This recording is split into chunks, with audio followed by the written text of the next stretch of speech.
Benam Choda, in the name of God. As I have argued for the past 3 years, the subreddit ex-bahais is actually under the management of agents of the Islamic Republic of Iran in cahoots with members of the Baha'i administration. Now, recently there was a post put up on this subreddit about 6 days ago from this recording by Dale Husband, who writes under the pseudonym of Seeker / Alpha 1701 about events in Iran. The title of the post, which I will link in the description box, is "Why Are Baha'is Not Talking About What Happened to Mahsa Amini?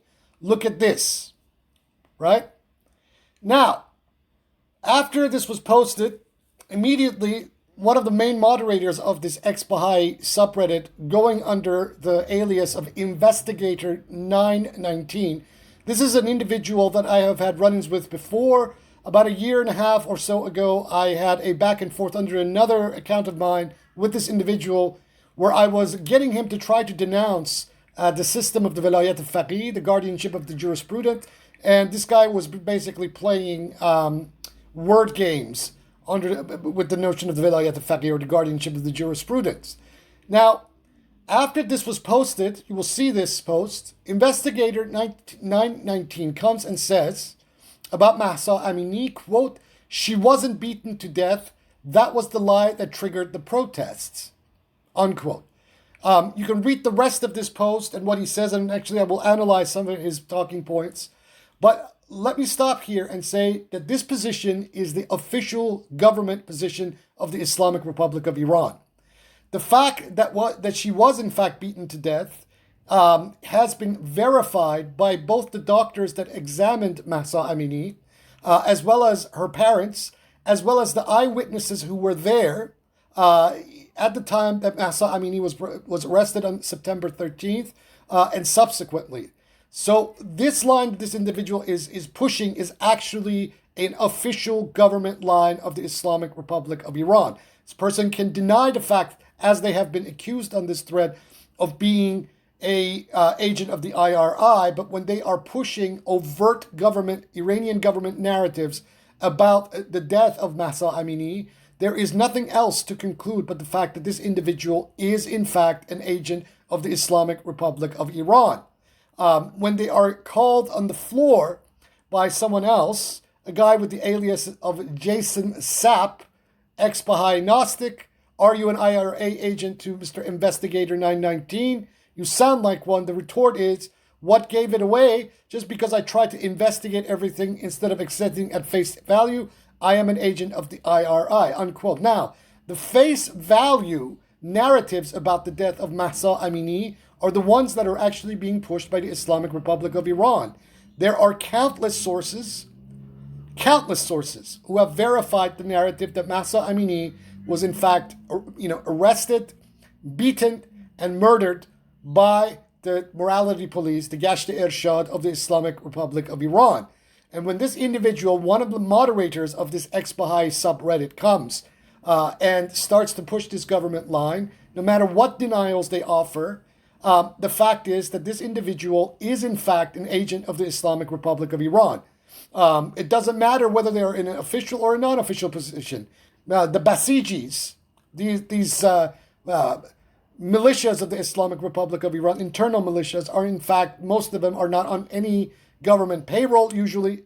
But this individual very much is pushing this line. So in my diction and in my book, this individual is a Cyber-Basiji.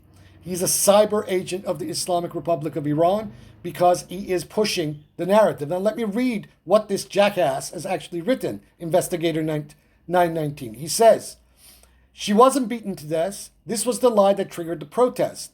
The CT scans clearly show a prior brain surgery. However, since the average Joe can't make a distinction between brain surgery and a blow to the head, everyone went with the narrative that she was killed because that was what they wanted to believe. I had to fact check the CT images myself through one of our relatives who's a doctor because I had no idea what the CT scans of her head was showing," unquote. Now, I don't care who his relative is or if his uncle is some second year intern at some hospital in Tehran or Mashhad. But the fact of the matter is that her own, Mahsa Amini's own doctors have verified that the fractures on her skull were very much fractures that were introduced that would have resulted as a consequence of blows to the head, hard blows to the head. So you can throw that position out of the window that this individual is pushing an Iranian government line. Then he goes on, and this is how the media fools you. And yes, the so-called supreme leader, I don't consider him my leader, whatever, wasn't lying in this case and in similar protests.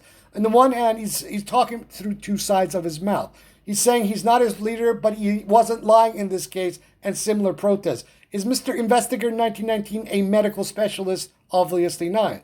He goes on to say, every time there is any form of protesting in Iran, it is hijacked by Israel, Saudi, US, MEK media channels, unquote.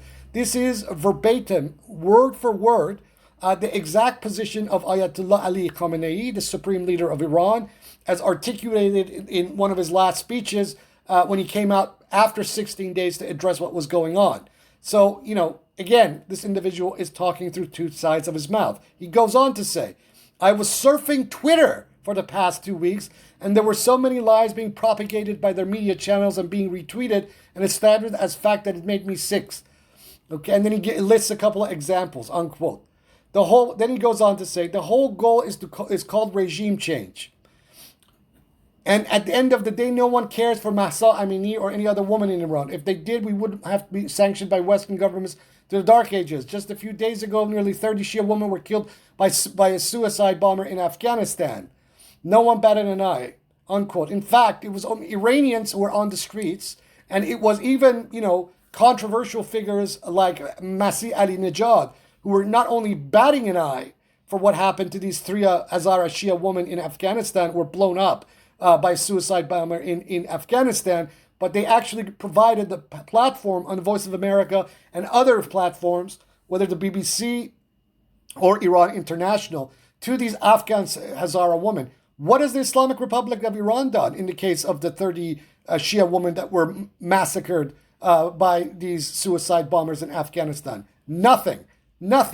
You can look through the Sadaya Sima programming and you find that other than the mention of this news, no further action has been taken by the Islamic Republic of Iran itself. So there's another blatant case of hypocrisy. Then he goes on to say, in fact, those bombings and killings of innocent women happen on a daily basis in Afghanistan, Yemen, and also Palestine.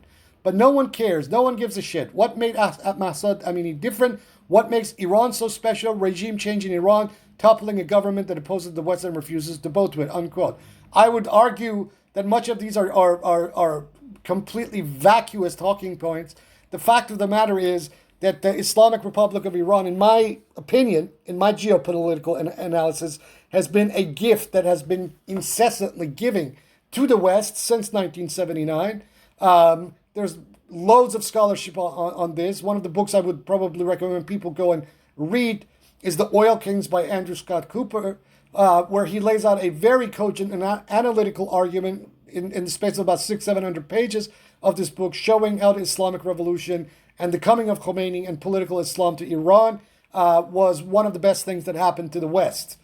Then this investigator 919 goes on to say, the Iranian government is neither the angel that it portrays itself, nor neither the devil that it portrays by the West. It's like every other government with its shortcomings and also good points. But if you want to measure the level of savageness of a government by counting the number of people that's killed, then I'm sure no one near the top of the list where the U.S., Israel, Saudi, and a bunch of other Western countries stand, unquote. These are false juxtapositions.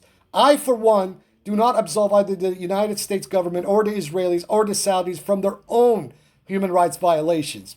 The fact is that, yes, they are butchers.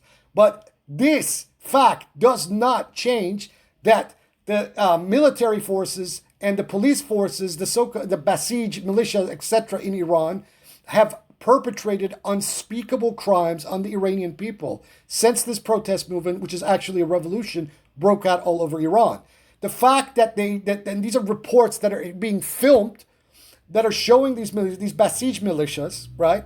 Together, by the way, I may add, Hezbollah and Shab, or the 8th of Shab movement, these are Iraqi Shiites and the Lebanese Hezbollah that are being flown in from Lebanon and from Iraq into Iran to aid in policing and crowd control in Iran at this time are wantedly and indiscriminately firing and killing and murdering Iranians on the street wantonly, right? Completely wipes away this sort of narrative, this whataboutist narrative that the Islamic Republic of Iran has incessantly engaged in since 1979, right? Whataboutism is a fallacy. The fact that the United States, the fact that the Israelis, the fact that the Saudis are butchers does not make the Iranians non-butchers, even when they are butchering. So this argument, this is the kind of typical argument from this jackass that we have witnessed time and again all over social media, all over the internet, over the media, trying to absolve the Islamic Republic of Iran of its record of crimes against the Iranian people. And so the fact that this individual is pushing this narrative, the official government narrative of the Islamic Republic of Iran, and the official narrative of those who support the government of the Islamic Republic of Iran, whether they be the Lebanese Hezbollah or these various Iraqi Shia militias, or even those of them within Iran itself who are beneficiaries of this regime, proves beyond any shadow of a doubt to a moral certainty that this individual is a propagandist, a cyber propagandist of the Islamic Republic of Iran. And so therefore this individual is an agent of the Islamic Republic of Iran. Whatever they say, whatever denials that they prefer, this individual, moderator of the ex-bahai subreddit, Investigator 919, is none other than an agent of the Islamic Republic of Iran. And now I will address this individual directly in Farsi. آقای اینوستیگیتر 919 ای بسیجی سگ پدر حروم لقمه، ما یک شما رو دنبال شماها خواهیم آمد. ما یک شماها رو محاکمه میکنیم. این جمهوری اسلامی روزهای آخرشه و به زودی روز انقراض این حکومت و روز متلاشی این حکومت نزدیک است و امثال بچه ابنایی آخوندی سگ حوزوی مثل تو رو یک شما رو ما میایم سراغتون برای این موضوعی که الان میگیرید. شما به جایی که بیافتید با مردم ستم دیده ایران و به این خیزش و به این انقلاب مردم پیوندید، آمدین این مزخرفات و لات و الاتهای جمهوری اسلامی دارین تکرار میکنید مثل توتی و ما فراموش نخواهیم کرد و روزی که این رژیم رفت ما میایم سراغ یک شماها. اینو بدونید. یا حق.